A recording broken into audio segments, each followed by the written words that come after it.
प्रदीर्घ कालावधीनंतर मिळालेले हे जे शौचालय आहे, हे जे तहसील प्रशासन परिसराच्या आवारात आहे, आज पूर्णपणे अतिशय गलिच्छ अवस्थेमध्ये पडून आहे, त्याच्या विळख्यामध्ये अडकलेले आहे.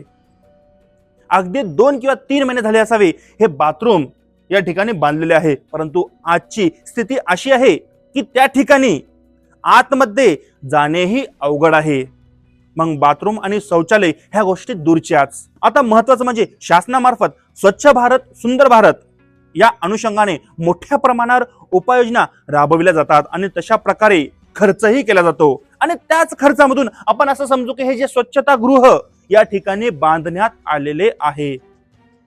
परंतु आपण प्रत्येक ठिकाणी बघतो की जे शौचालय आहे, जे बाथरूम आहे, ते स्वच्छ करण्यासाठी त्या ठिकाणी स्वच्छता कर्मचारी नियुक्त असतो.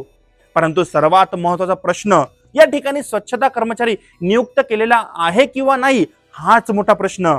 जर नियुक्त केलेला असता तर अतिशय जी गलिच्छ जी अवस्था झालेली नसती, किंवा या ठिकाणी अपॉइंट केलेला व्यक्ती असेलही, मग तो काम करत आहे किंवा नाही त्यावर लक्ष देणारा व्यक्ती कोण, तो व्यक्ती काम करत आहे किंवा नाही हे संपूर्ण जाणून कोण घेणार, हाच प्रश्न या ठिकाणी उद्भवतो.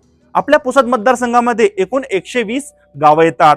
त्या गावांमधून पुसद तहसील कार्यालय ते रोज 1000 ते 1500 व्यक्ती रोज येतात आपले काम करून घेण्यासाठी.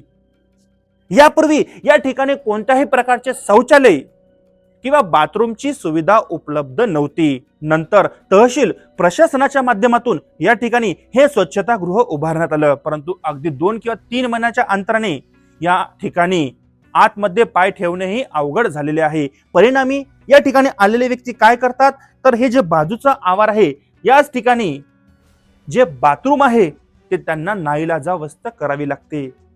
बरं, धक्कादायक बाब म्हणजे आतमधली जी स्थिती आहे, तुम्हाला मी व्हिडिओ क्लिप दाखवेल. अतिशय भयंकर स्थिती आहे, त्यामुळे आम्ही आतमध्ये सुद्धा जाणार नाही. हे स्क्रीनवर तुम्हाला दिसतच असेल. आता यास जबाबदार कोण एक जबाबदार व्यक्ती या ठिकाणी नेमलेला होता की नाही, हाच मोठा प्रश्न या ठिकाणी उद्भवतो. असो, आता ही परिस्थिती आपल्याला बदलायची आहे. यामुळे सदर व्हिडिओच्या माध्यमातून आपण तहसील प्रशासन, माननीय तहसीलदार मॅडम रेखा वाणी यांना आपण विनंती करतो की त्यांनी याकडे तात्काळ लक्ष देऊन हे जे अस्वच्छ शौचालय आणि बाथरूम परिसर झालेला आहे तात्काळ स्वच्छ करण्यात यावा. किंवा जर आपणास आपल्या आवश्यकतेनुसार या ठिकाणी एखादा स्वच्छता कर्मचारी नियुक्त करण्यात यावा, जेणेकरून त्याच्याही हाताला काम मिळेल आणि त्याच्याही कुटुंबाचा उदरनिर्वाह होईल आणि अस्वच्छतेचा प्रश्न हा निकाली लागेल.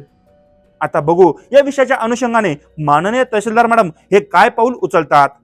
समोरच्या भागाकरिता आत्ताच आपल्या चॅनलला सबस्क्राईब करून बेल आयकॉनवर क्लिक करा आणि बघत रहा द टाइम्स ऑफ पुसद. धन्यवाद.